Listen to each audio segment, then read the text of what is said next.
Bueno, saiatu gara batez ere, biologia da nahiko anitza, bai? Jakintzarlo desberdin daude, gauza pila bat iten dugu, orduan nire asmoa, more asmoa ekartzeko nahi izan da batez ere ikustea pitxin bat edo pintzelada bat hori arlo guztiena, ez? Eta izkinatik hasita adibidez, otakago ostologiaren satila, eta dekoguz espezialistak batez ere ornodunetan.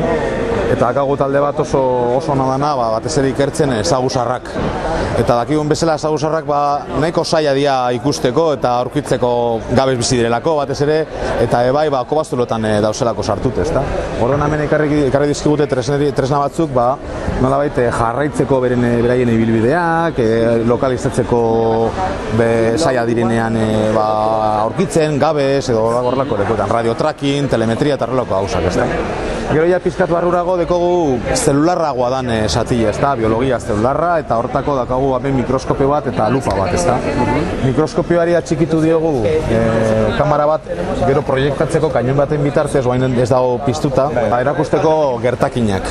Ze gauza dauz hor gertakin horietan? Zelulak, ehunak, ikasleak ikusi ahal izateko zelulak ditugun, zelula batzuk nukleoa dakate, beste batzuk ez dakate nukleorik, zelan jartzen diren elkarrekin ehunak eratzeko, eta gero luparen bitartez ikusteko euliak. Euliak askotan erabiltzen dira genetika munduan, nolabait mutazioak aurkeztu ahal izateko.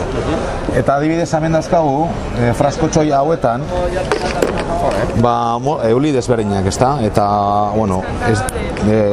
kodeak eta ez ditut ezagutzen, ez da nire arloa, baina, bote bakoitzen daude euliak dazkatela mutazio desberdinak. Batzuk dakate kolore bat begietan eta beste batzuk beste bat, batzurei ataratzen zaie mutazio baten bitartez hanka bat antenan, adibidez, eta gainera hori modan dago orain justu neskat hori jaio da, aurkitu dutela horre Indian eta Euskala lau beso, eta jakiteko pizkat genen nolabait garrantzia gero gorputzaren diseinuan, edo gorputzaren patroiaren diseinuan.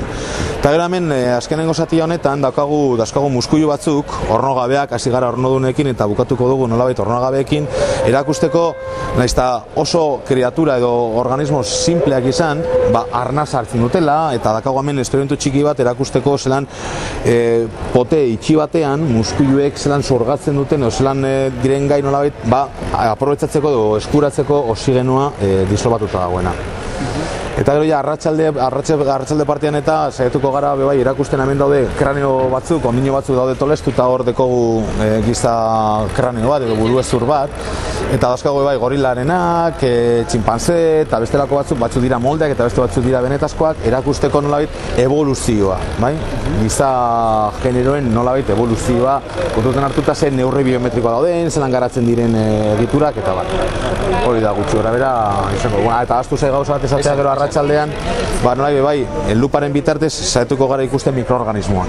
Ha sido bastante curioso, sobre todo la reacción de los escolares, vamos a decir, ¿no? Cuando, por ejemplo, llegan y ven el murciélago, dicen ¡qué asco! La primera reacción.